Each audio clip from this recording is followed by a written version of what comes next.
오늘은 가치 혁명이라는 제목으로 말씀을 나눕니다. 따라서 합시다. 가치 혁명. 가치 혁명. 가치 혁명을 일으키자가 아니고 가치관이 혁명적으로 변하는 거예요. 마가복음 10장 오늘 읽었던 본문의 뒷부분에 마지막에 보면은 한 소경의 이름이 디메오의 아들 바디메오입니다. 바디메오가 예수님께 찾아왔습니다. 소문을 듣자건대 예수님께 찾아가면 모든 것을 해결하시고 모든 질병을 고치실 거라고 하는 믿음이 있었어요. 그래서 예수님께 찾아갑니다. 그리고 소리 지릅니다. 다윗의 자손이여 나를 불쌍히 여기소서. 사람들이 조용히 하라고 말합니다. 조용히 하라, 조용히 하라. 그런데 더욱 심히 소리 질러 다윗의 자손이여 나를 불쌍히 여기소서. 그때 예수님이 부릅니다. 그리고 그에게 묻습니다. 내게 뭘 해주기를 원하느냐? 네 소원이 무엇이냐? 이 소경은 보기를 원합니다. 그러자 이 소경에게 네 믿음이 너를 구원하였으니 가라. 그리고 즉시에 그는 보게 되었습니다. 이 소경의 믿음은 예수님께 찾아가면 반드시 고침을 받을 수 있다라고 믿었기에 그는 어떠한 대가를 지불해서라도 예수님께 나아갔습니다. 그리고 이 소경이었던 사람의 또 다른 관점은 뭐냐면 이 사람은 평생 한이 있었습니다. 보지 못하는 거예요. 앞을 보지 못하는 한스러움. 그래서 우리 주님께서 물어보십니다. 네 소원이 무엇이냐? 네가 원하는 것이 무엇이냐? 그럴 때 보기를 원합니다 라고 대답했습니다. 하나님께서 지금 저를 통해서 여러분에게 물으신다면 내 소원이 무엇이냐? 한 가지를 얘기하라. 내가 네 소원을 들어줄 테니 한 가지를 얘기하라. 그럼 뭐라고 대답하시겠어요? 빨리 얘기하세요. 꼭 그런 것은 아니지만 그 한 가지 소원이 여러분이 가장 중요하게 여기는 것일 것입니다. 가치라고 하는 것은 바로 내가 가장 소중하게 여기는 것, 그것을 가치라고 합니다. 또 다른 관점에서 가치를 살펴보면 여러분이 살다가 보면 갈등을 겪게 되고 여러 가지 어려운 순간들을 맞이하게 될 것입니다. 점심 한 끼 못 먹어서 배고픈 거 이거 말고, 짬뽕 먹을까 짜장면 먹을까 갈등하는 거 이런 거 말고, 정말 인생이 힘들고 고통스러워서 답답하고 안타까우며 탄식이 나오는 그 정도의 갈등들이 있을 때 여러분이 생각할 것은 뭐냐면, 우리가 생각할 것은 내가 무슨 내용으로 갈등을 겪고 있는가, 내가 갈등을 겪고 있는 원인이 무엇인가를 자세히 살펴보세요. 겉으로 드러나는 이유뿐만 아니라 현상뿐만 아니라 그 중심에 갈등하고 있는 원인도 보시고 갈등하는 내용들을 한번 보세요. 그게 뭡니까? 여러분이 살아가는 이유입니다. 그것이 우리를 움직이는 그것입니다. 가치라고 하는 것은 바로 내가 살 이유요, 나를 움직이는 힘입니다. 그게 가치입니다. 예수님께서 제자들을 가르쳤습니다. 3년 동안 말씀을 선포하시고 제자들에게 훈련을 시켰습니다. 그때 예수님이 하신 것의 대부분은 뭡니까? 그들의 가치관을 바꾸는 거예요. 그들의 우선순위를 바꿔주는 거예요. 그들의 생각을 세속적이고 인간적이고 자기중심적인 가치관을 바꿔서 하나님 나라의 가치관으로 바꿔주는 일을 가장 우선순위로 했고, 그것을 첫 번째 설교에서 했고 마지막에도 그 얘기를 하고 끊임없이 제자들의 생각을 바꿨습니다. 사람의 생각이 바뀌어야 인생이 바뀌기 때문에 그렇습니다. 여러분의 인생이 지금 만족스럽고 형통하고 정말 영향력 있는 인생을 살거든 그대로 사십시오. 그러나 그렇지 않거든 지금 뭔가 여러분의 생각이 잘못되어 있어요. 여러분의 가치관이 잘못되어 있어요. 그걸 바꾸셔야 여러분이 지금과 같은 삶을 살지 않는다라는 걸 명심하시기 바랍니다.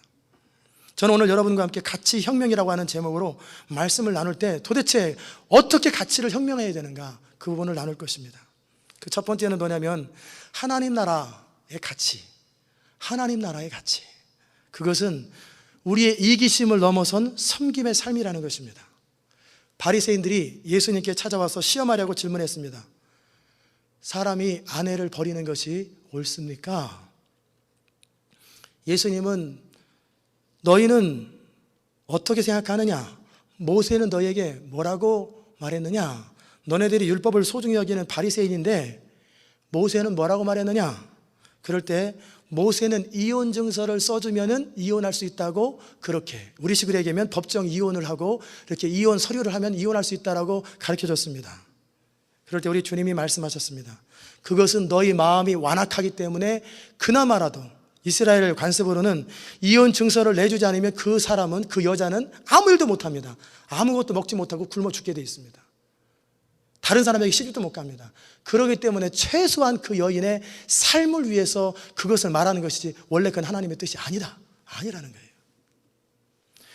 창조시부터 하나님이 창조한 것은 가정이요, 한 남자와 한 여자가 만나서 한 몸이 되어 한 가정을 이루는 거예요. 하나님은 그 가정을 창조하셨고 행복하게 살아가기 원하시고 가정을 통해서 하나님 나라를 이루기를 원하십니다. 그런데 우리가 보는 것처럼 우리는 여러 가지 이유로 인해서 아픔과 상처와 깨어짐을 경험하는 가정들을 많이 만납니다. 천국이 되어야 할 가정이 아픔의 장소요, 상처의 장소가 되어버립니다. 우리 주님은 원하시는 것은 우리가 가정에서 행복을 누리기 원하세요. 이기심을 넘어서 서로를 존중하고 하나님이 주신 배우자로 귀히 여기고 행복을 누리라는 거예요. 그런데 너무나 많은 사람들의 하나님의 선물인 가정의 풍성함을 놓쳐버립니다. 거기에는 많은 사연들이 있습니다. 제가 지난 4년 넘게 전화를 받으면서 많은 아픔의 이야기를 들었습니다. 그런데 전화를 다 듣고 나서 보면 항상 공통적으로 느끼는 게 있는데, 그게 뭐냐면 이기심과 그 가정의 배우의 이기심과 정욕이 죄가 자리 잡고 있더라는 거예요. 죄가 지배하는 곳에서는 천국이 이루어지지 않습니다. 오직 하나님이 왕노릇하시고 하나님의 말씀이 다스리는 그 장소에만 천국이 경험되는 거예요. 많은 가정의 아픔과 상처의 배후에는 이기심이 있고 정욕이 있습니다.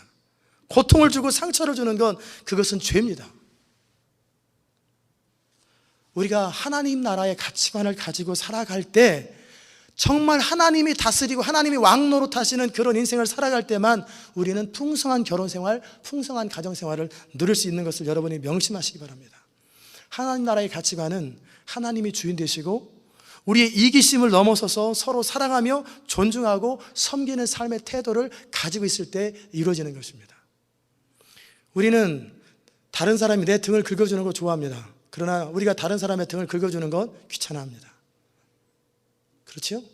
우리는 다른 사람이 우리한테 잘해주는 걸 좋아하고 내가 다른 사람에게 잘해주는 것은 할 수는 있지만 즐기지 않습니다. 그리고 섬김을 받는 걸 좋아하지 섬기는 걸 별로 좋아하지 않습니다. 잘 차려놓은 밥상에 앉아서 밥 먹는 거 좋아하지 설거지하고 밥을 준비하는 것을 원치 않습니다. 그게 뭡니까? 죄입니다.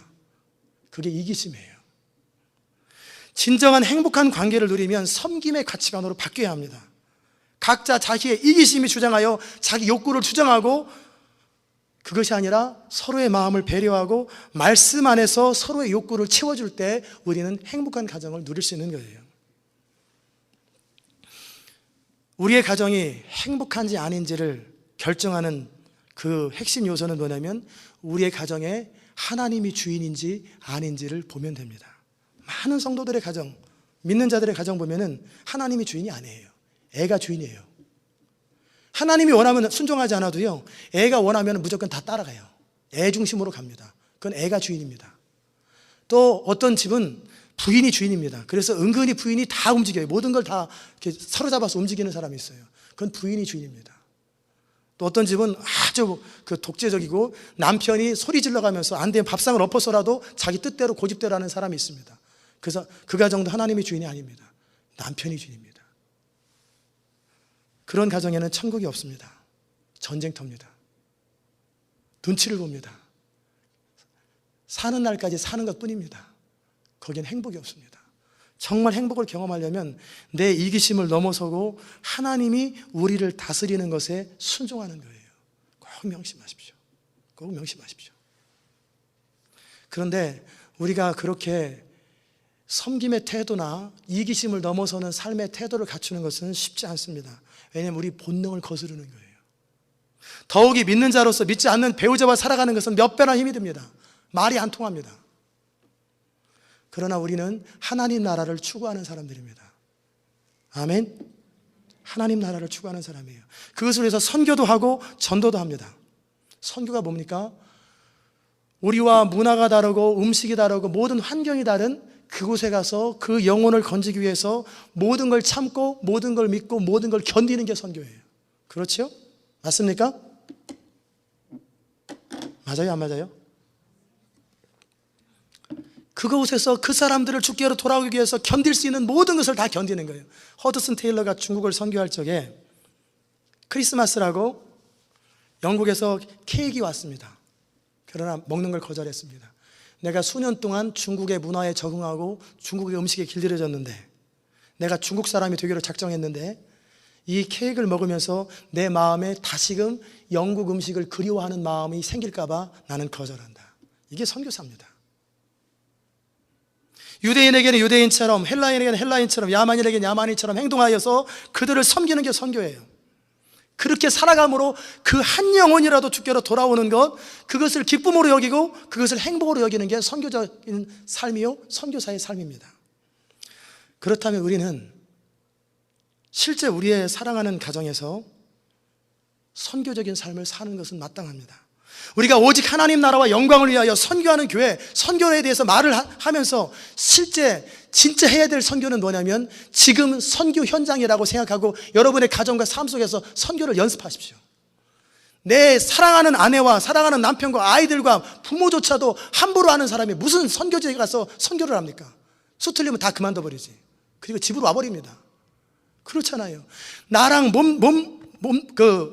한 몸으로 살고 내 몸에서 낳은 자식들 때문에 고민하고 고통하고 싸우고 그렇게 살아가는 그 삶이 무슨 수로 선교사 가서 선교지를 하겠어요?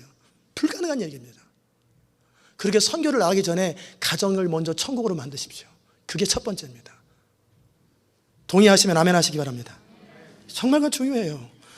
여러분이 정말 한 알의 미랄처럼 땅에 떨어져 죽는 것을 보는 거예요. 그래서 오늘 집에 가서 물어보세요. 자신 없으면 1년 뒤에 물어보세요. 열심히 하고 나서 당신 나를 만나서 행복했냐? 다시 결혼해도 나와 결혼할 거냐? 물어보세요. 그래서 예스라고 대답 들으면 성공한 것이고 아무 대답 없이 말 없이 돌아서면은 그것은 실패한 것입니다. 물어보세요. 그냥 사니까 살지 말고 한번 생각해 보세요. 그게 선교입니다. 선교는 거창한데 멀리 가서 선교하는 게 아니라 그것부터 하는 거예요. 그것부터 하는 거예요. 내 자식을 믿음 안에서 키워서 믿음 안에서 이 아이가 하나님 나라에서 살도록 하고 가정에서 천국을 경험하게 하는 것, 그것을 보여주는 것, 그게 선교입니다. 그렇게 살아가는 그 사람을 통해서 하나님은 하나님 나라 이루는 거예요. 우리 교회 공동체 안에서 또 직장에서 우리가 머무는 그곳이 선교지라고 생각하고 그렇게 견디시고 그렇게 참고 그렇게 바라보시고 사랑을 연습하시기 바랍니다. 여러분이 정말 그렇게 한다면 하나님은 여러분을 통하여 하나님 나라를 확장하시고 하나님은 여러분을 통해서 일하실 것입니다. 그렇게 하기를 원하시는 분들은 아멘 하시기 바랍니다. 자, 두 번째 사건은 뭐냐면 예수님이 말씀을 전하실 때 사람들이 자기 아이들을 데리고 만져주심을 원해서 데리고 나왔습니다. 우리 교회처럼 아동부 예배가 있고 유치부 예배가 있고 유스 예배가 따로 있으면 그곳에 보낼 텐데 없어요. 예배가 하나밖에 없어요. 그러니까 어떻게 하겠어요? 애들도 은혜를 받아야 되고 얘들도 주님의 손길이 필요한 거예요. 그래서 다 온 것입니다. 그런데 제자들이 그 아이들이 저리 가라고 꾸짖었습니다. 그럴 때 예수님께서 제자들에게 분명히 말씀하셨습니다. 어린아이들이 내게 오는 것을 용납하고 금하지 말라. 하나님 나라는 이런 자들의 것이니라. 그리고 계속해서 하나님 나라를 이 어린아이들과 같이 받들지 아니하는 자는 결단코 들어가지 못하리라. 여기에 두 가지 중요한 교훈이 있습니다. 하나는 하나님 나라를 추구하는 영역에 있어서 어린아이들이 얼마나 중요한지를 알라라는 거예요. 우리는 많은 경우 집안이든 교회든 어른 중심입니다. 어른 중심이에요. 애들 밥 주는 것도 때로는 어른들은 맛있는 거 주고 애들은 맛있는 거 안 준다고 컴플레인이 가끔 들어와요. 그러지 마세요. 교회의 주인을 어른이로 생각합니다. 가정의 주인이 어른이라고 생각합니다. 가정의 주인은 어른이 아닙니다. 그렇다고 어린이도 아닙니다. 교회의 주인과 가정의 주인은 그리스도예요. 그리고 우리 어른들이 해야 될 일은 뭐냐면 우리의 자녀들이, 우리의 후손들이 믿음 안에서 잘 자랄 수 있도록 좋은 모델이 되어주고 믿음이 뭔지, 하나님 나라가 뭔지를 심어주고 삶으로 보여주는 것, 그게 가정이요, 그게 우리가 해야 할 일이에요. 사람의 가치관은요, 1살에서 3살 때 50%가 형성됩니다. 그리고 3살에서 7살 때까지 90%가 형성됩니다. 한 사람의 인격과 가치관은 어릴수록 중요하고 어린 시절 버릇이 평생 가는 거예요. 정말 하나님 나라를 전략적으로 추구하는 사람은 어린아이의 중요성을 깨달아야 돼요. 어른이 되어서 바꾸는 것은 어렵습니다.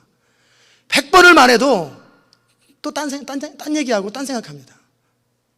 그러나 어린아이들은 들으면 듣는 대로 수용하고 받아들이고 자기 생각을 고칩니다. 그게 어린아이예요. 그러므로 우리 교사들과 부모들이 해야 할 일은 어린아이들의 중요성을 깨닫고 이들에게 시간과 물질을 투자하는 거예요. 이 아이들이 세속의 가치관과 이 땅의 문화에 물들기 전에 이 아이를 하나님의 나라의 가치관으로 무장하는 거예요. 유태인들은요, 또 무슬림 사람들은, 이슬람교를 믿는 사람들은 이 어린아이의 중요성을 합니다. 그래서 유태인들은 1살에서 12살 될 때까지 성경만 가르칩니다. 다른 공부 안 시켜요. 성경만 암송하게 하고 성경만 읽게 하고 성경적인 가치관을 완전히 12살 될 때까지 세뇌를 시킵니다. 완전히 뿌리박게 만듭니다.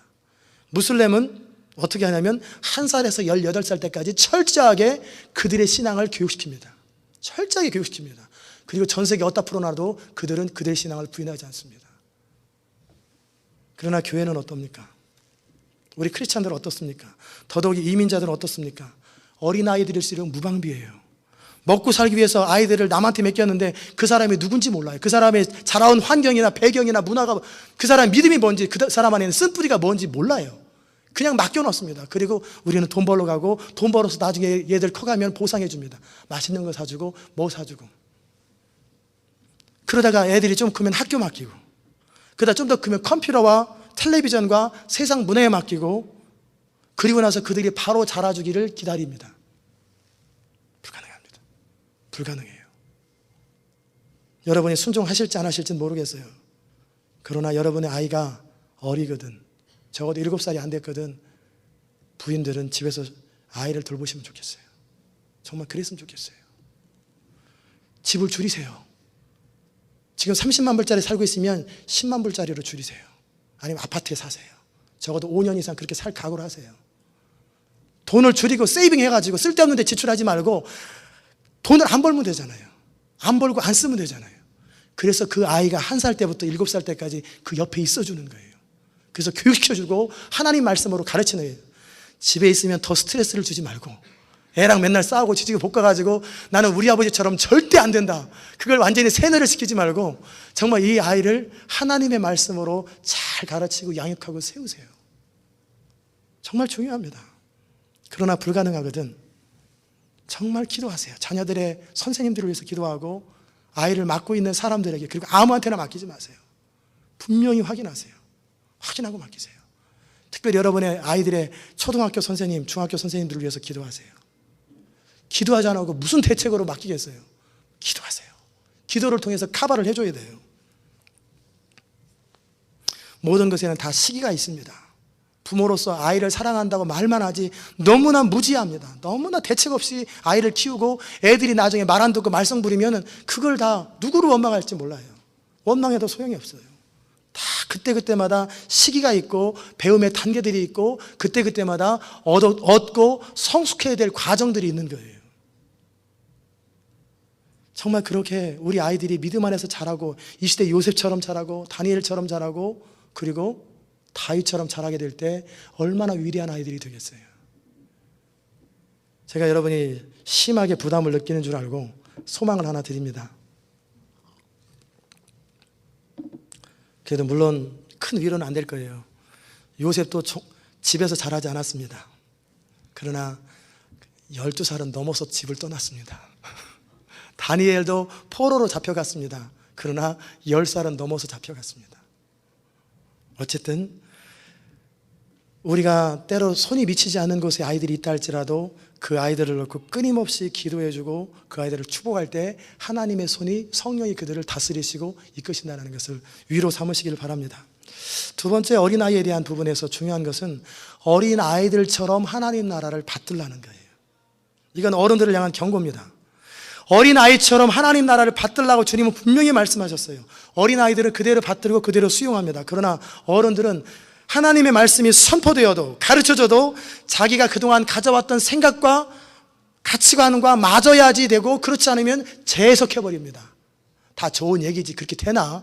또 평가하고 또 판단하고 내가 마음에 드는 것만 골라서 선택하고, 그래서 변화 안 되는 거예요. 변화는 내 생각과 부딪힐 때 바뀌는 거거든요. 근데 내 생각에 맞는 것만 받아들이고 맞지 않는 것들을 거부하려면 무슨 수로 변화되겠어요? 변화 안 됩니다. 이 시간도 말씀을 들을 때 선택하며 듣는 사람이 있어요. 해석하며 듣는 사람이 있어요. 그러지 말라는 거예요. 그리고 잊어버려요.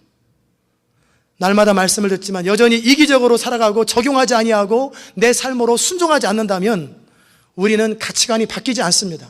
그토록 믿음으로 살으라고 얘기했고 성령을 따르라 살으라고 얘기했고 그것을 말씀 읽으라고 기도하라고 얘기했는데 여전히 기도 안 하고 여전히 말씀 읽지 아니하고 버티는 사람들이 있어요. 여러분 가운데 없기를 바랍니다. 그리고 나서도 변화되길 원합니다. 무슨 수로 바뀌겠어요? 그리고 고통당하고 어려움 당하면 하나님을 원망합니다. 그러지 마세요. 하나님은 항상 기회를 주십니다. 그리고 핑계할 수 없도록, 빠져나갈 수 없도록 정확하게 내가 선포한 말씀을 네가 듣고 너는 느꼈고 너는 알았다. 그러나 거절했고 타협했고 그리고 불순종했다. 그 대가를 네가 지불하는 것이다. 하나님은 정확하게 말씀하십니다. 여러분, 어린아이처럼 하나님 나라를 받들어야 합니다. 어린아이는 부모가 시키면 시키는 대로 그게 진리인 것처럼 받아들입니다. 그게 옳은 것처럼 받아들입니다. 마찬가지로 하나님 말씀이 선포되면 아멘으로 받고 그대로 삶으로 순종하세요. 하나님은 기회를 계속 주십니다. 계속 기회를 주시지만 어느 순간이 지나고 나면 기회는 지나가 버립니다. 그 다음 점점 인생이 초라해지고 점점 힘들어지는 거예요. 기회를 주십니다. 두 번째, 하나님 나라는 그 무엇보다 소중한 것이 하나님 나라입니다. 한 사람이 와서 예수님께 물었습니다. 선생님, 어떻게 하여야 영생을 얻을 수 있습니까? 그럴 때 예수님은 율법을 지켜라, 그 성경에 기록된 많은 십계명과 여러 계명들을 지켜라. 그러자 이 사람은 저는 어렸을 때부터 그걸 다 지켰는데요. 예수님께서 이렇게 대답하신 이유를 저는 이렇게 생각합니다. 이 사람이 어떻게 하여야 영생을 얻으리까 접근하니까 그러면 네가 성경대로 살아봐라 그런 거예요. 만약에 예수님 앞에 예수님 내가 어떻게 믿어야 영생을 얻겠습니까? 그러면 다른 대답을 하셨을 거예요. 어떻게 행함을 얘기하니까 예수님 율법을 얘기합니다. 그러자 이 사람은 나는 어렸을 때부터 다 지켰습니다. 그러자 예수님께서 그의 삶의 아름다운 습관을 사랑하시고 기뻐하시면서 그러나 한 가지 부족한 것이 있는데 네 재물을 다 팔아 가난한 자들에게 주고 너는 나를 따르라. 그러자 이 사람은 재물이 많은 거로 심히 근심하며 돌아갔더라. 분명히 이 사람은 영생을 얻기를 원했습니다. 그러나 이 사람은 영생을 얻지 못하고 돌아갔습니다. 본인이 스스로 포기해버린 것입니다. 하나님의 나라를 누리고 영생을 누리는 게 뭡니까? 우리 삶의 가장 소중한 가치로서 하나님 나라를 우선순위 첫 번째 두는 거예요. 하나님의 말씀과 하나님의 나라를 가장 소중하게 여기고 그거보다 더 소중히 여기는 것이 있으면 안 돼요. 그리고 제자들을 향해서 안타까움으로 말씀하셨습니다. 재물을 의지하는 사람이 하나님 나라에 들어가는 것은 낙타, 약대 있죠? 낙타가 실을 꽂는 바늘, 그 구멍, 바늘귀에 들어가는 것보다 더 어렵다. 그 마음에 재물을 의지하고 사는 사람들. 이것은 재물을 의지한다는 건 가난하든 부유하든 상관없습니다. 그건 차이가 없어요. 재물을 의지하는 사람은 항상 그 중심에 돈이 있습니다. 그리고 늘 생각에 돈이 있습니다. 돈 때문에 화가 나고 돈 때문에 속상하고 돈 때문에 염려하고 돈 때문에 스트레스 받고 늘 돈 중심으로 살아갑니다. 그게 재물을 의지하는 사람이에요. 하나님의 약속을 의지하고 하나님을 의지하기보다는 재물을 더 의지하는 사람, 하나님과 하나님 나라를 사랑하기보다는 재물을 더 사랑하는 그 사람. 그런데 재밌는 것은 그런 사람의 인생이 행복하지도 않고 또 부유하지도 않더라는 거예요. 풍성하지도 않더라는 거예요. 더더욱이 믿는 자 안에 들어왔을 때 하나님께서는 우리 믿는 사람들이 가난하고 비참하고 초라하고 보잘것없이 살아가라고 명하지 않았습니다. 만약에 그렇게 살기 원한다면 아담에게 허락하신 모든 축복은 없어야 돼요. 아담은 가장 최고의 인생과 최고의 축복을 하나님으로부터 받았습니다. 예수님께서 오셔서 하신 말씀은 내가 온 것은 양으로 생명을 얻게 하고 더 풍성히 얻는 것이라. 하나님 우리가 영생을 누릴 뿐만 아니라 이 땅에 사는 동안에도 풍성하고 형통한 인생을 살기를 중심으로 원하십니다. 그런데 너무 많은 크리스찬들이 초라하고 불행하고 그렇게 살아가요. 그 이유가 뭔지 아십니까? 교회를 다니고 하나님 말씀을 들으면서도 여전히 세속적인 가치관을 가지고 살아갑니다. 성경만 들고 다니는 거예요. 성경만 읽는 거예요. 바꾸지 않습니다. 여전히 이기적이고 여전히 자기중심적입니다. 그렇게 살아가는 삶의 태도를 바꾸지 않는 한 하나님의 모든 풍성함은 그림의 떡입니다. 임하지 않습니다. 하나님 나라는 우리 생명을 걸고 추구해야 될 가치입니다. 이렇게 말씀하면 사람들이 아멘합니다. 생명을 걸고 내가 주님의 나라를 추구하겠습니다. 그러나 재물을 바치지는 않습니다. 생명만 바쳐요. 그런데 여러분, 비행기가 추락하여서 사막 한가운데 아무도 없는 곳에 있을 때, 통신도 두절됐을 때, 산 꼭대기 눈밖에 없는 곳에 비행기가 추락되어서 혼자밖에 남지 않았을 때, 그때도 재물이 중요합니까? 타이타닉호가 땅바닥에 가라앉을 때 돈을 끌어모으고 보석을 끌어모으는 사람이 있더라고요. 그러니까 더 빨리 물에 가라앉더라고요. 근데 영화에 보니까 그 산꼭대기에 눈밭에 있으면서 살 방법이 없을 때 주머니에서 돈을 꺼내가지고 뭐 하는 줄 아세요? 성냥불을 그어가지고 난로를 만들더라고요. 100불짜리, 10불짜리 상관없어요. 큰 종이가 제일 좋은 거예요. 그래서 그걸 떼고 내가 정말 소중히 여겼던 기타를 부셔가지고 땔감으로 만들어서 연료를 하더라고요. 왜? 생명이 소중하기 때문에 그래요. 여러분이 고칠 수 없는 병이 들었을 때 생명의 소중함을 알게 됩니다. 여러분이 죽음의 문 앞에 딱 이르게 되면 영원히 남는 인생이 뭔지를 그때 처음으로 생각하게 됩니다. 이미 늦었습니다. 이렇게 살아가는 사람은 어리석습니다. 고통당하며 아픔을 당하고 살아갈 수밖에 없는 거예요. 여러분, 자신을 돌아보십시오. 오늘 여러분의 삶이 마지막이라면, 오늘 여러분의 삶을 정리해야 된다면 여러분은 후회 없으십니까? 후회 없으세요? 지금까지 살아온 삶이 후회 없으십니까? 오늘 이 세상이 마지막이라면 여러분은 어떠십니까? 오늘 하나님 만날 준비가 되어 있어요? 구원의 확신을 말하는 게 아니에요. 하나님 앞에 떳떳합니까? 잘했다, 착하고 충성된 종이라고 정말 그렇게 고백 들을 만큼 떳떳한 인생을 살고 있습니까? 우리는 착각을 합니다. 마치 이 땅에서 영원히 살 것처럼 착각을 합니다. 그러나 그렇지 않아요. 우리가 건강하게 활동적으로 살아갈 수 있는 시간은 그렇게 많지 않고요. 그 가운데도 잠자는 시간 빼고 뭐하는 시간 빼면은 실제적으로 별로 없어요. 어렸을 때 배우느라고 시간을 다 보내고, 나이가 들면 이제 인생 마무리하느라고 시간을 다 보내고, 정말 활동적으로 할 수 있는 시간이 없는데 그나마 사고를 당하고 건강을 잃어버리면은 더더욱 힘들어집니다. 인생을 가장 잘 사는 비결은 오늘 내 삶이 마지막이라고 생각하며 오늘 우선순위를 두면서 그 소중한 것들을 하면서 살아가는 거예요. 정말 우리의 삶이 매순간 정말 영원히 남는 것, 소중한 것이 무언가를 하면서 살아가는 것, 그게 잘 사는 비결이에요. 항아리에, 이런 항아리가 이제 이거보다 더 크죠? 큰 항아리에 여러분이 항아리를 맥시멈으로 사용할 수 있는 비결이 뭡니까? 먼저 큰 돌을 넣습니다. 큰 돌을 넣고 꽉 채웁니다. 그리고 그 사이에 자갈들, 좀 작은 자갈들을 탁 뿌려놓습니다. 그런 다음에 그 속에 모래를 또 쫙 뿌립니다. 그래서 꽉 찼을 때 그 다음에 물을 또 뿌립니다. 그게 최선을 다하는 거예요. 그런데 만약에 물을 먼저 넣고 그 다음에 모래부터 넣고 그러면 자갈이나 큰 돌은 못 넣습니다. 이미 넘쳐버렸어요. 우리는 매순간 우선순위가 있는 것이고 그때그때마다 해야 될 것이 있고 반드시 하고 넘어가야 될 것이 있어요.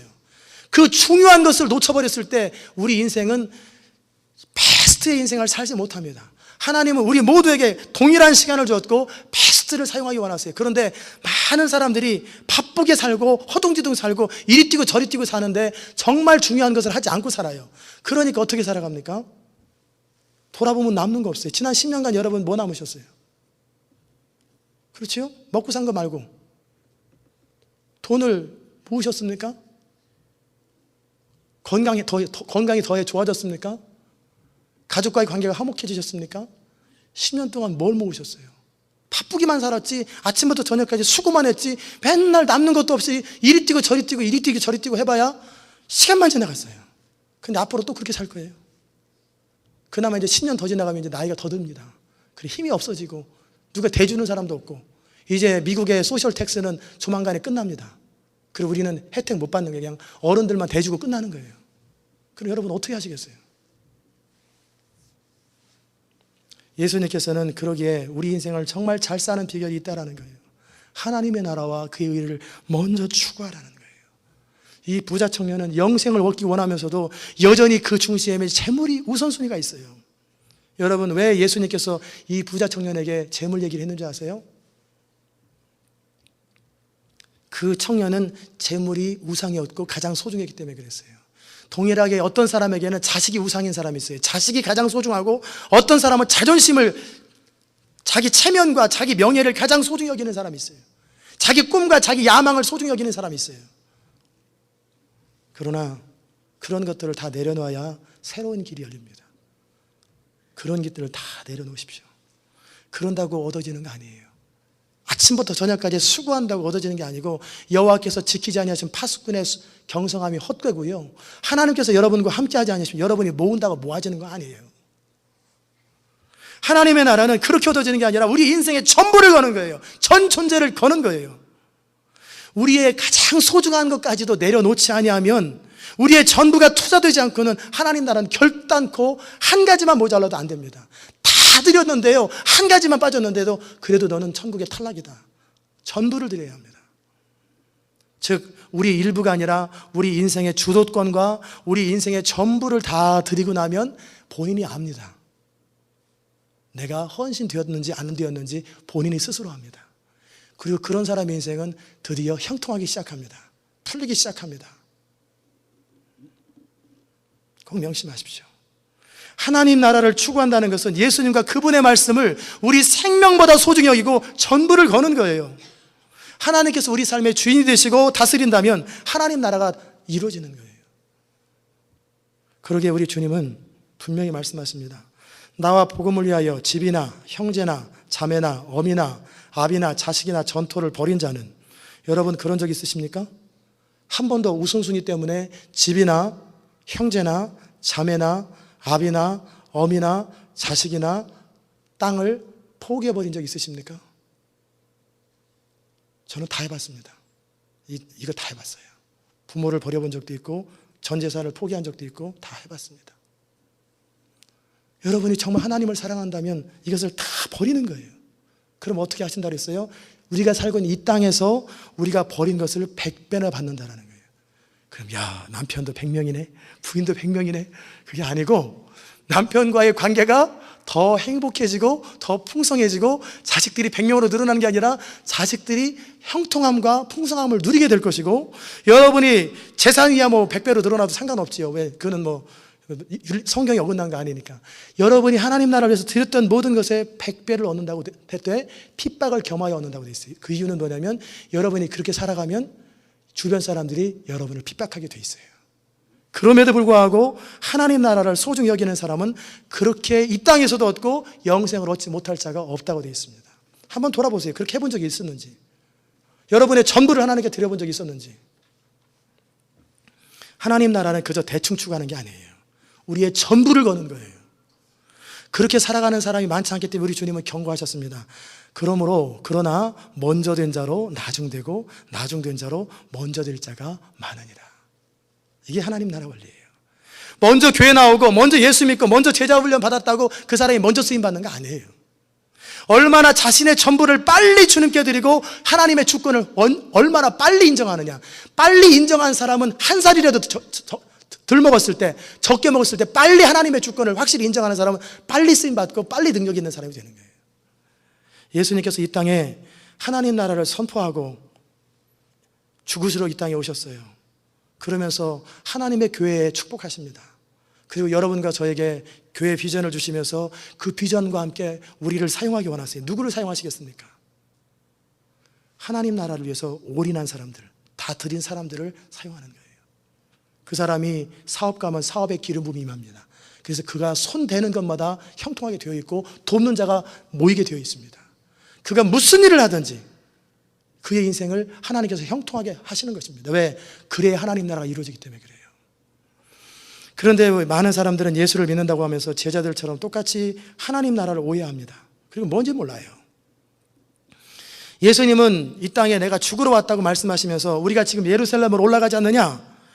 인자가 대제사장과 서기관들에게 넘기우고 저기는 죽이기로 결단하고 이방인 즉 빌라도에게 넘겨주고 능욕하고 침뱉음을 하며 채찍하며 죽일 것이다. 그러나 3일 만에 살아나리라. 이 말씀을 했어요. 그런데 이 말씀을 듣고 나서 제자들이 즉시 한 게 뭔지 아세요? 세베대의 두 아들들은 뭐라고 말씀하셨냐면 예루살렘에 간다고? 그 얘기만 딱 듣는 거예요. 그 뒷얘기는 하나도 안 듣고 자기 듣고 싶은 얘기만 딱 듣습니다. 그리고 나서 예수님 부탁이 있습니다. 우리가 무엇은 구하든지 우리에게 해주십시오. 뭐냐? 주의 영광 중에 우리를 하나는 우편에 하나는 좌편에 임하게 하옵소서. 그 자리를 주옵소서. 권세를 그런 자리를 하나 주세요. 이 말을 듣고 다른 제자들이 화가 나가지고 이 사람아 우리 주님이 지금 돌아가신다고 그러는데 그 말을 하면 되냐? 그렇게 주님의 마음을 모르냐? 이렇게 말했어야 정상인데 쟤네들이 높은 자리 찾아 우리는 뭐야? 우리 3년 동안 같이 따라다녔는데 서로 싸우고 경쟁하면서 누가 높으냐? 그 대답을 하고 있더라는 거예요. 이게 3년 된 제자훈련 받은 사람들이에요. 그렇죠? 제자훈련 한다고 변하는 거 아니에요. 얼만큼 그의 인생이 하나님 앞에 정직하게 올인하고 전부를 드리느냐. 그게 인생을 결정하는 거예요. 그때 예수님께서 말씀하신 거예요. 세상의 원리는 높아지는 것이 중요하지만 하나님 나라는 반대다. 너희 중에 이건 진짜입니다. 크고자 하는 자는 섬기는 자가 되고 으뜸이 되고자 하는 자는 종이 되어야 한다. 여러분, 우리는 제자들처럼 예수님을 이용하여서 우리 인생이 잘 되기 바랍니다. 그러나 분명히 통과하셔야 될 게 있어요. 통과하셔야 될 게. 윌리엄 캐리처럼 하나님을 위하여 위대한 것을 추구하고 하나님 나라를 위해서 위대한 인생을 살아가는 것 좋습니다. 그러나 먼저 통과할 게 있어요. 여러분의 전부를 하나님께 먼저 드리십시오. 여러분의 중심에 하나님 나라, 하나님 외에는 아무것도 없어야 됩니다. 그것을 통과한 사람, 그 과정을 통과한 사람을 그때서부터 하나님이 높이기 시작하고 그 사람을 들어 세우기 시작합니다. 하나님은 절대 이용당하지 않으신 분이십니다. 하나님은 절대 우리 머리보다 뛰어나셔서 이용당하지 않습니다. 중심으로 우리 전부를 하나님께 드릴 때 어떤 사람은 아들일 수 있어요. 어떤 사람은 자존심일 수 있어요. 어떤 사람은 체면일 수 있어요. 다 주님께 내어드리고 나면 본인이 알아요. 그리고 하나님도 아시고. 그러면 그때서부터 어떤 일이 생기는 줄 아세요? 형통함이 시작됩니다. 인생이 풀리기 시작해요. 우리 자신을 한번 돌아보시고 나는 하나님 나라와 그의 일을 어느 정도 추구하는지, 하나님의 교회를 어느 정도 소중히 여기는지 생각해 보십시오. 여러분, 눈에 보이는 이 건물 있지요? 하나님의 예배당을 여러분 집보다 깨끗하게 청소하십시오. 여러분 집에는 구석구석 먼지 안 나게 청소하면서 하나님의 교회 지저분하게 있어도 내버려 두는 사람이 어떻게 하나님 나라, 보이는 것도 못하는 사람이 보이지 않는 하나님 나라를 어떻게 추구한다고 하겠어요? 집안에는 온갖 좋은 것으로 꾸며놓고 하나님의 교회는 아무렇게나 되어도 그냥 내버려 두는 사람 하나님 왜 축복하겠어요? 너하고 나하고 무슨 상관이 있느냐? 하나님은 시리어스하게 질문하는 거예요. 진짜 네가 하나님 사랑하느냐? 진짜 하나님 사랑하느냐? 사랑하는 게 그 정도냐? 내 사랑이 그 정도밖에 안 되냐? 말씀하시는 거예요. 이런 것이 되지 않은 채 교회만 다니는 사람이 얼마나 많아요. 그래서 높은 자리에 가서 주장하려고, 그러니까 어느 교회 당회를 보면 권총을 끌어낸다는 거예요. 화가 나면 다 쏴버린다고. 그리고 상을 뒤엎어버려요. 대화하다가 내 뜻이 관철이 안 되면. 이게 교회입니까? 이게 리더예요? 기본이 안 된 사람들이 리더가 되려고 하니, 사람들이 자기를 무시하면 견디지 못해가지고 그냥 뒤집어 엎어버리는 사람이 무슨 리더예요? 그게 무슨 교회예요? 세속적인 가치관을 교회 가운데 가져오려고 그래요. 아닙니다. 우리가 진정 하나님의 은혜와 사랑을 누리고 하나님의 모든 풍성함을 누리려면 우선순위가 바뀌어야 돼요. 업사이드 다운 해야 돼요. 그게 혁명입니다. 그러나 이제 누구라도 신앙생활을 처음 했던 사람이라도 6개월 말씀을 듣고 나니까 정말 이게 중요하구나. 그리고 인생을 걸고 하나님을 따르기 시작하는 사람, 그 6개월 된 사람, 1년 된 사람이 다른 30년보다 더 빠릅니다. 더 주님을 깊이 만나고 더 주님을 넓게 만납니다. 중요한 것은 얼마큼 빨리 하나님 앞에 전 존재를 걸고 추구하느냐, 그것이 핵심입니다. 이런 사람을 하나님이 사용하시는 거예요. 사랑하는 여러분, 정말 우리가 하나님 나라를 추구한다고 하면서 전도가 뭔지 몰라요. 지난 1년간 전도한 적이 한 번도 없어요. 사람들을 양육하고 돌본 적이 한 번도 없어요. 하나님의 예배당도 돌보고 정리한 적이 한 번도 없어요. 하나님 나라를 위해서 물질도 사용할 줄 몰라요. 그런데 우리는 입으로 하나님 사랑한다고 합니다. 하나님이 고지 들으시겠어요? 들으시겠어요? 안 들으시죠.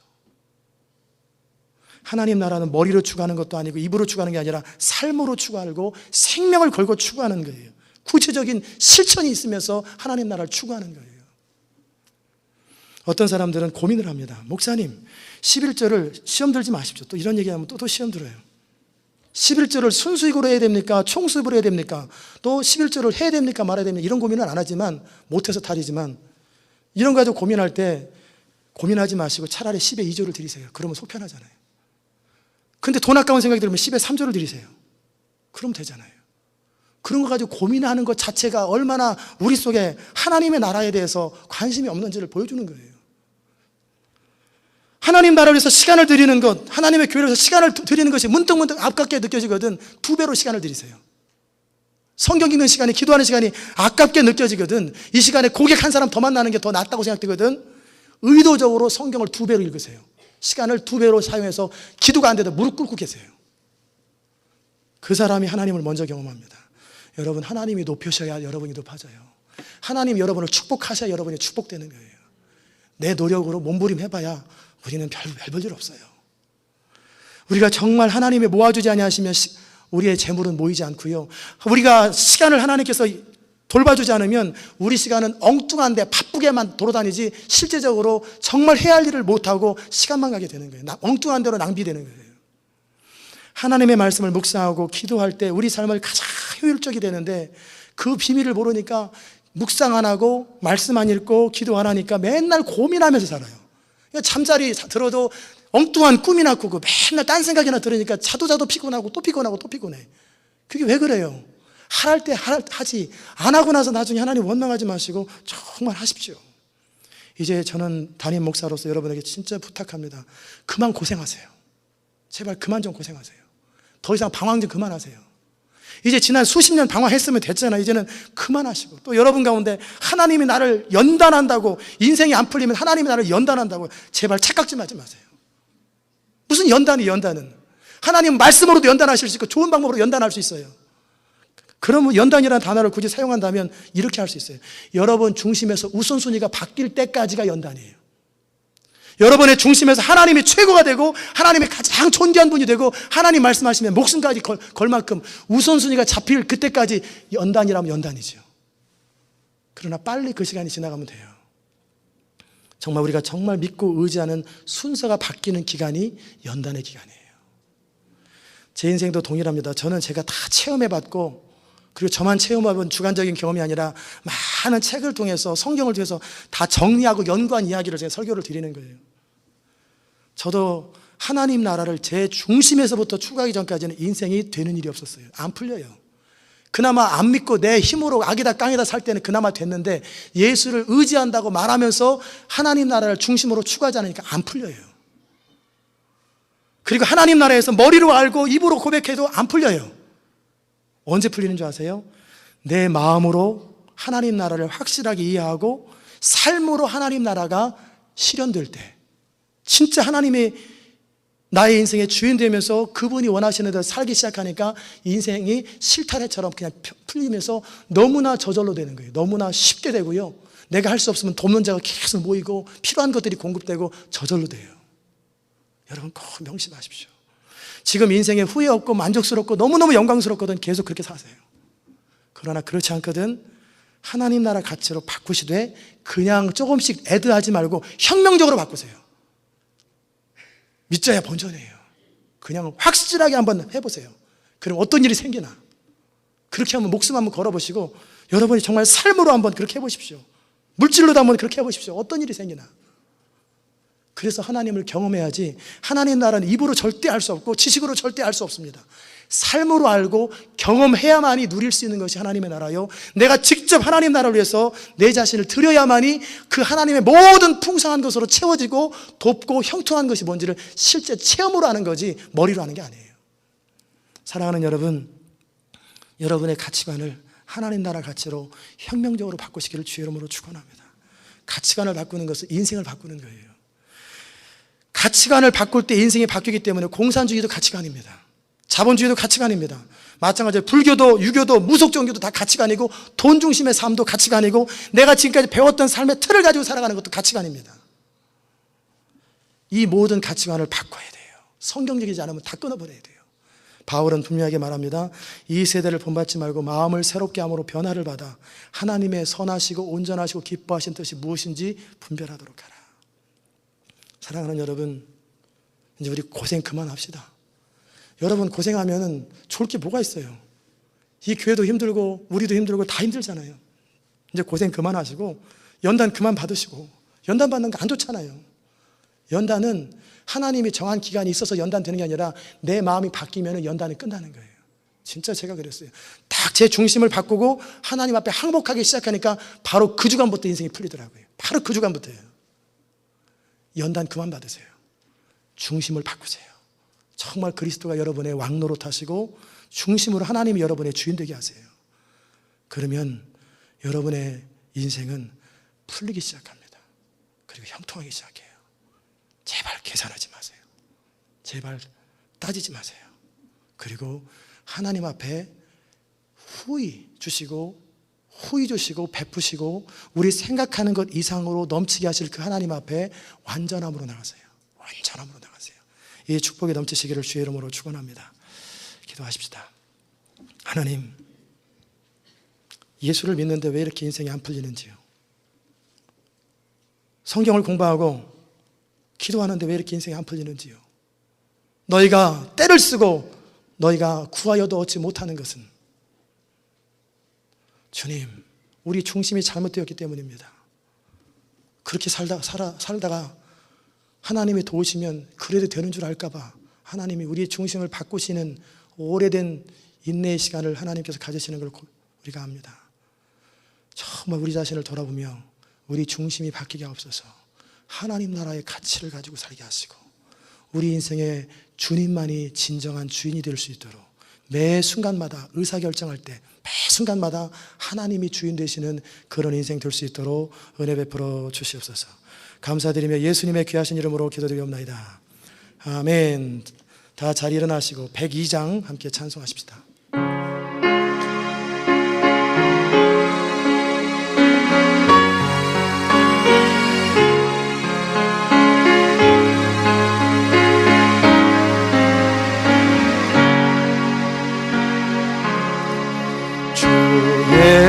예수보다 더 귀한 것은 없네. 이 세상 부귀와 바꿀 수 없네. 영죽을 내 대신 돌아가신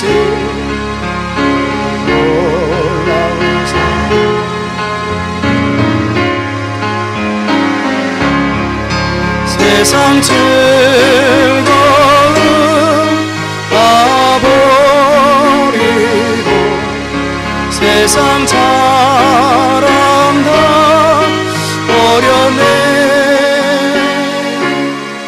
주 예수보다도 귀한 것은 없네. 예수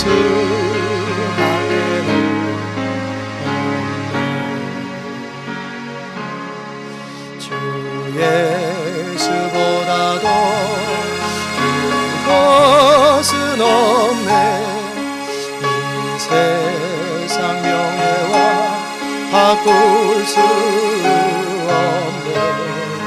이 전해지리라 세상 일도 주 사랑하는 마음이지.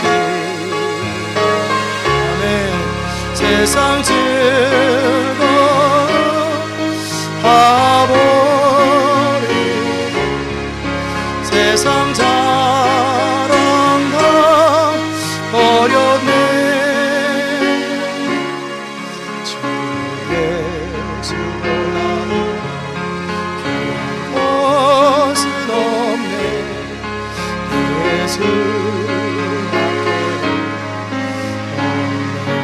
주 예수보다도 귀한 것은 없네. 주 예수보다도 귀한 것은 없네.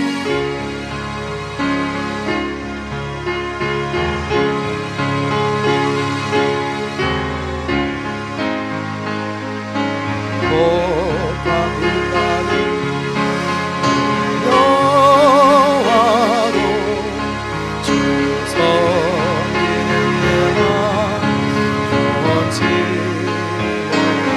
않네. 세상 즐거움 다 버리고 세상 자랑 다 버렸네. 주 예수보다도 귀한 것은 없네. 예수밖에는 없네. 이 시간 우리 한번 기도하십시다. 반주 나가는 동안에 기도하십시다.